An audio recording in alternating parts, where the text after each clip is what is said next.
Hey guys, how are you? Welcome to the What's on Sports podcast. My name is John Tedora, and for those of you that are downloading the show, which are thousands of people, we also want to let you know that now we are broadcasting this show live on YouTube and Facebook.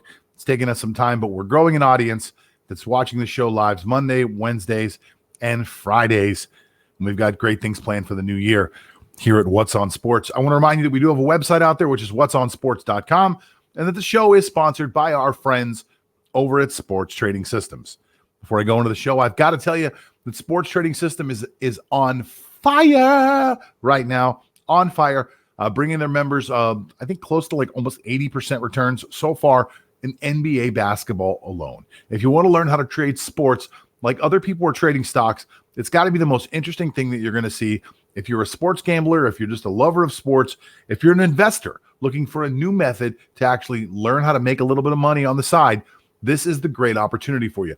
Go over to sportstradingsystems.com today so you can learn how to be like the big dogs over there, how the VIPs and the people making all the money learn to trade sports just like other people trade stocks over at sportstradingsystems.com. Now, we got a big show planned today. Quite a fun show, actually. I'm pretty excited about what's going to happen today. Today, we're going to dedicate the entire show to the NFL playoffs. And I know that that's not something special and that's not something different, but it is so special to us here at What's on Sports. I know everybody's talking about it, but usually we kind of jump all over the topics for sports. But today, we're sticking just to the NFL playoffs because such a big weekend coming up. But before we jump into the playoffs, I want to talk about a few things that have happened across the NFL. Now, a couple coaching jobs have been taken. We just found out the defensive coordinator for San Francisco 49ers is taking the job in New York.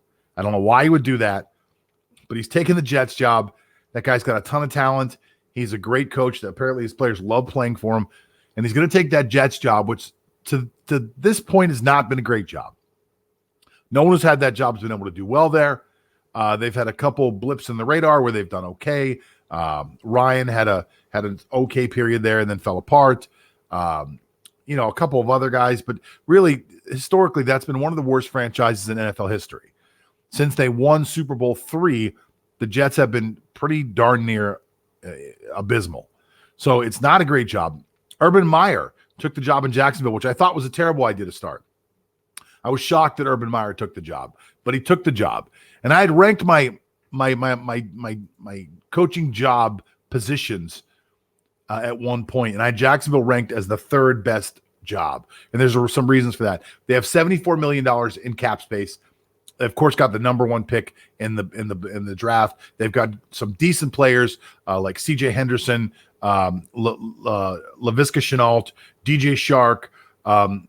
They've got some decent guys. Miles Jack isn't bad, but they've got some draft capital. They've got a lot of draft capital that they can move around the board and they can pick up some players. You bring in a guy like Urban Meyer. Maybe Urban Meyer comes in there and trades away that first pick and does a Jimmy Johnson move and says, you know what? I just need as many draft picks as possible. I know these college kids. I tried to recruit some of them. I know them. I've coached some of them. Let me fill this team full of players that I know, that I want, that know me, that want to play for me, and let me see if I can build a winner here. That might be the strategy. To me, the number one job that's still available is the Los Angeles Chargers, and I mean, goodness gracious, it is absolutely packed with talent over there. They've got a great defense with a lot of stars on there. They've also obviously got Justin Herbert, and they've got California weather. Bad taxes, not a great situation there. Decent amount of cap space, $29 million for the Los Angeles Chargers. They can actually move some of that money around and by doing some extensions and some renegotiations with some guys to get more. They've got the 13th pick in the draft, which means they can add more weapons or more defense or more help on either side of the defensive or offensive line. To me, it's the number one job still available.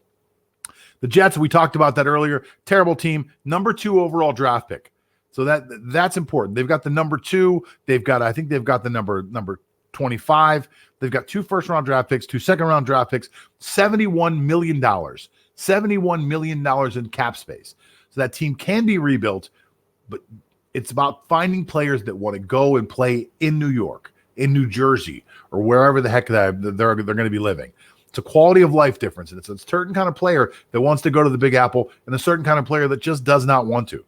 Atlanta Falcons are rumored to have signed a coach. We have no proof of that yet. No real news is broken as of the time of this broadcast, so we don't know if they've signed anybody. They were the number 3 team on my list. The Falcons were 4-12 last year. They have no cap space. They're $24 million over the projected cap. Now, they've got some guys they can move around. They can move Matt Ryan. They can move Julio Jones. I wouldn't suggest that, but this is not a great team to take over simply for the fact that they're so cap-strapped. Detroit Lions was another team that I had on my list of possible places that people can go. Only $12 million in cap space, which is shocking when you consider how bad that team has been historically. You would think that, some of these other teams that are bad teams, you have $70 million in cap space, you have $60 million in cap space. It makes sense. You didn't sign a lot of great players. You have the room to make the moves the next year. Lions are strapped against the cap. Kenny Golladay is a free agent. Golladay is one of the best receivers in the NFL. He's a top 10 talent. He's a free agent. He most likely won't be back in Detroit, and you've got a Matthew Stafford issue. Matthew Stafford has trouble staying healthy, and he's coming to the end of his career. His cap hit is extremely high. He maybe have some value right now. If they want to move him along, if a general manager can make a deal and get some draft capital back, it wouldn't be a bad choice for whoever takes over Detroit to say, let's start at 0, baseline, 7th overall pick, give me some cap space, let me rebuild this team in my image. Lastly, we've got the Houston Texans, who are, just now finally going to interview Eric Bieniemy. Deshaun Watson wants out. They're $18 million over the cap already. J.J. Watt is looking more and more like he could be a cap casualty. That team is just totally dysfunctional. They have no first-round draft choice. They have no second-round draft choice. They have no cap space, and they really have no talent. They were 4-12 last year. It's not the kind of team that I would personally want to take over. A couple of those jobs are still available, but honestly, some of those jobs are just not great jobs. So you're going to end up interviewing for a job that's not a great job. Do you take the job? Do you keep the job? Do you say, hey, this is my chance to be an NFL coach. I'm going to jump in. I'm going to take the job no matter what. To me, I don't do it. If I'm working somewhere as a coordinator, I'm making 6 figures, I'm doing really well, I'm going to wait. I'm gonna keep coaching. I'm gonna let it be known that I turned down jobs. Publicly known, I turned down jobs. They weren't the jobs I wanted. Turned down, I always talk about people and tell people that in business, everything's a relationship, So to me, when you start a new job, you're starting a relationship with an employer. And your next employer will look at who your last employer was.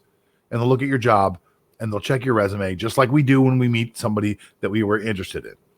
And you will be judged by where you worked before, and you will be judged on that opportunity and what you did with it.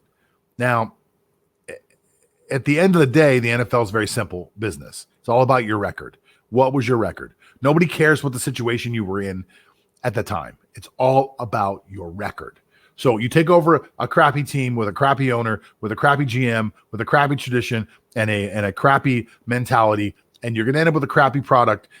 And your record's going to end up being crappy. And that will be your only chance to be an NFL head coach. And you'll probably, most likely, never get another opportunity again.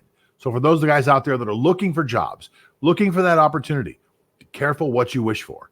Because this opportunity could be one that you see and go just as fast. And that's my take on the NFL coaching situation.